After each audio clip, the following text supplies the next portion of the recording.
എല്ലാവർക്കും നമസ്കാരം. നമ്മൾ 10th പ്രിലിംസിൻ്റെ ടോപ്പിക്കിൽ എടുത്തുകൊണ്ടിരിക്കുകയായിരുന്നു. അതിൽ നമ്മൾ ആറ്റിങ്ങൽ കലാപം, അഞ്ചുതെങ്ങ് കലാപമൊക്കെ ഡിസ്കസ് ചെയ്തു. ഇന്ന് നമ്മൾ അതിന് തുടർച്ചയായിട്ട് കുറിച്യർ കലാപമാണ് ചർച്ച ചെയ്യുന്നത്. കുറിച്യർ കലാപം നമ്മൾ നേരത്തെ പറഞ്ഞതുപോലെ ആറ്റിങ്ങൽ കലാപത്തിന് ഒരു പ്രത്യേകത പറഞ്ഞിരുന്നു. ബ്രിട്ടീഷുകാർക്കെതിരെ കേരളത്തിൽ നടന്ന ആദ്യ സംഘടിത കലാപമായിരുന്നു എന്ന് പറയുന്നത് ആറ്റിങ്ങൽ കലാപം. അതുപോലെ കുറിച്യർ കലാപം എന്ന് പറഞ്ഞു കഴിഞ്ഞാൽ ദക്ഷിണേന്ത്യയിൽ ബ്രിട്ടീഷുകാർക്കെതിരെ നടന്ന ഗോത്രവർഗ കലാപമാണ് ഏതെന്ന് പറയുന്നത് കുറിച്യർ കലാപം എന്ന് പറയുന്നത്. അപ്പോൾ അതിൻ്റെ പ്രത്യേകത നമ്മൾ കണ്ടില്ലേ? എന്താണ് അതിൻ്റെ പ്രത്യേകത? ഗോത്രവർഗ കലാപം, ബ്രിട്ടീഷുകാർക്കെതിരെ നടന്ന ഗോത്രവർഗ കലാപമാണ് കുറിച്യർ കലാപം. പങ്കെടുത്തത് കുറിച്യരും കുറുമ്പരുമാണ്. ആരൊക്കെ പങ്കെടുത്തു? കുറിച്യരും കുറുമ്പരും. ഇനി ഈ കുറിച്യർ കലാപം നടന്ന വർഷം നമുക്ക് പഠിക്കണം. 1812 മാർച്ച് മാസം 25-ാം തീയതിയാണ് ചരിത്ര പ്രസിദ്ധമായ ഈ കുറിച്യർ കലാപം നടന്നത്. ആ ഡേറ്റ് അങ്ങ് പഠിക്കും നിങ്ങൾ. 1812 മാർച്ച് 25. കിട്ടിയോ? ഡേറ്റ് കിട്ടിയോ? 1812 മാർച്ച് 25-ാം തീയതിയാണ് എന്ന് നടക്കുന്നത് കുറിച്യർ കലാപം നടക്കുന്നത്.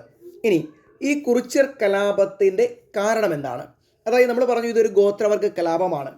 ഗോത്രവർഗ ജനതയായ കുറിച്യർ, കുറുമ്പർ എന്നീ വിഭാഗങ്ങൾക്ക് മേൽ നികുതി അടിച്ചേൽപ്പിച്ചതാണ് ഈ കലാപത്തിന് കാരണം. അപ്പം നികുതി അടിച്ചേൽപ്പിച്ചത്, അല്ലെങ്കിൽ നമുക്ക് പറയാം നികുതി പണമായി നൽകണം എന്ന ഒരു നിബന്ധന കൊണ്ടുവന്നത് അതെന്തിന് കാരണമായി? കുറിച്യർ കലാപത്തിന് കാരണമായി. അപ്പം 1812 മാർച്ച് മാസം 25-ാം തീയതി കുറിച്യർ, കുറുമ്പർ എന്നീ ഗോത്ര വിഭാഗങ്ങളുടെ നേതൃത്വത്തിലാണ് ഈ കലാപം നടന്നത്. ഈ കലാപത്തിന് കാരണം കുറിച്യർ, കുറുമ്പർ എന്നീ ഗോത്ര വർഗ വിഭാഗങ്ങൾക്ക് എന്ത് അടിച്ചേൽപ്പിച്ചതാണ്? നികുതി അടിച്ചേൽപ്പിച്ചതാണ്. ക്ലിയർ ആണ്? ഇനി നമ്മൾ പഠിക്കണം, ഈ കുറിച്യർ കലാപത്തിന് ഒരു മുദ്രാവാക്യമുണ്ടായിരുന്നു. നിങ്ങൾക്ക് കിട്ടിയോ? അത് എന്താണ്? വട്ടത്തൊപ്പിക്കാരെ പുറത്താക്കുക. വട്ടത്തൊപ്പിക്കാരെ പുറത്താക്കുക എന്ന മുദ്രാവാക്യം ഏത് കലാപവുമായി ബന്ധപ്പെട്ടിരിക്കുന്നു എന്ന് ചോദിച്ചാൽ നിങ്ങൾ പറയണം ഏത് കലാപമാണ്? ഏത് കലാപമാണ്? കുറിച്യർ കലാപം. കുറിച്യർ കലാപമാണ്. സെറ്റാണ്. ഇനി കുറിച്യർ കലാപത്തിന് ഒരു നേതാവ് ഉണ്ടായിരുന്നു. ആറ്റിങ്ങൽ കലാപം പഠിച്ചപ്പോൾ നമ്മൾ എന്ത് പറഞ്ഞ്? അതിനൊരു നേതാവില്ല. അതുകൊണ്ട് നായകനില്ലാത്ത കലാപം എന്നൊക്കെ നമ്മൾ എന്തിനെ വിശേഷിപ്പിച്ചായിരുന്നു? ആറ്റിങ്ങൽ കലാപത്തെ വിശേഷിപ്പിച്ചു. എങ്കിൽ കുറിച്യർ കലാപത്തിന് ഒരു നേതാവ് ഉണ്ടായിരുന്നു. അദ്ദേഹത്തിൻ്റെ പേരാണ് രാമനമ്പി. പേര് പിടിച്ച് രാമനമ്പി. കുറിച്യർ കലാപത്തിൻ്റെ നേതാവാണ് രാമനമ്പി. ഇനി ഈ രാമനമ്പിക്കൊപ്പം ഉണ്ടായിരുന്ന മറ്റു നേതാക്കളാണ് പഠിച്ചേ. 1000 വീട്ടിൽ കോന്തപ്പൻ, 1000 വീട്ടിൽ കോന്തപ്പൻ, വെൺകലോൺ കേളു, വെൺകലോൺ കേളു. അപ്പോൾ രണ്ടുപേരാണ്. 1000 വീട്ടിൽ കോന്തപ്പനും വെൺകലോൺ കേളുവും എന്തിൻ്റെ പ്രധാനപ്പെട്ട നേതാക്കളായിരുന്നു? ഈ പറഞ്ഞ കുറിച്യർ കലാപത്തിൻ്റെ നേതാക്കളായിരുന്നു. അപ്പം 3 പേരല്ലേ പഠിച്ചത്? പ്രധാനപ്പെട്ട നേതാവ് ആരാ? രാമനമ്പി. ബാക്കി 2 പേരെ കിട്ടിയോ? ആരൊക്കെയാണ്? ഒന്ന് 1000 വീട്ടിൽ കോന്തപ്പനും ദെൻ വെൺകലോൺ കേളവും. ഇനി ഈ കുറിച്യർ കലാപത്തിൻ്റെ പ്രധാന കേന്ദ്രം ആ സമയത്ത് ബ്രിട്ടീഷുകാരുടെ അധിനിവേശത്തിൻ്റെ പ്രഭവ കേന്ദ്രങ്ങളായിരുന്ന സ്ഥലങ്ങളായിരുന്നു വയനാട്ടിലെ മാനന്തവാടിയും സുൽത്താൻ ബത്തേരിയും. അപ്പോൾ ഈ കുറിച്യർ കലാപത്തിൽ ആ കലാപകാരികൾ ആക്രമിക്കപ്പെട്ട സ്ഥലങ്ങൾ ഏതൊക്കെയെന്ന് ചോദിച്ചാൽ നിങ്ങൾ പറയണം മാനന്തവാടിയും സുൽത്താൻ ബത്തേരിയുമാണ്. മാനന്തവാടിയും സുൽത്താൻ ബത്തേരിയുമാണ് എന്ന് വ്യക്തമായിട്ട് പറയണം.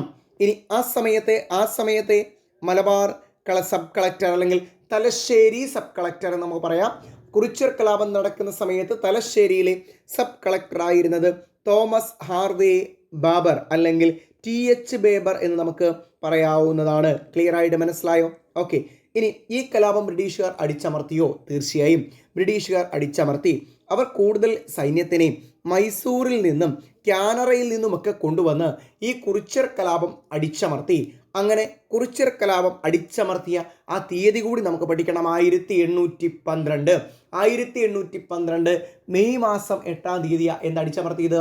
കുറിച്യർ കലാപം അടിച്ചമർത്തിയത്. അപ്പോൾ എന്നാ ആരംഭിച്ചത്?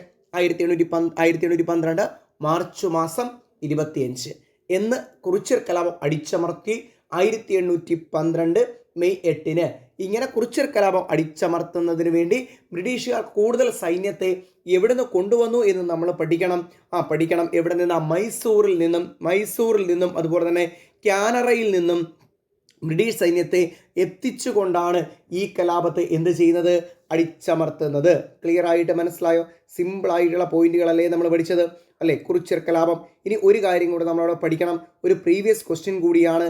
അതായത് ഈ ഒരു മാസം കൂടി കലാപകാരികൾക്ക് പിടിച്ചു നിൽക്കാൻ സാധിച്ചിരുന്നെങ്കിൽ രാജ്യം മുഴുവൻ അവരുടെ കൈകളിലായേനെ എന്ന് പറഞ്ഞൊരു വ്യക്തിയുണ്ട്. ആരാത്? അങ്ങനെ പറഞ്ഞ വ്യക്തി ആരാ? അത് മറ്റാരുമല്ല, നമ്മൾ നേരത്തെ പഠിച്ച തലശ്ശേരി സബ് കളക്ടറായ TH ബേബർ, തോമസ് ഹാർവേ ബേബറാണ് പറഞ്ഞത്.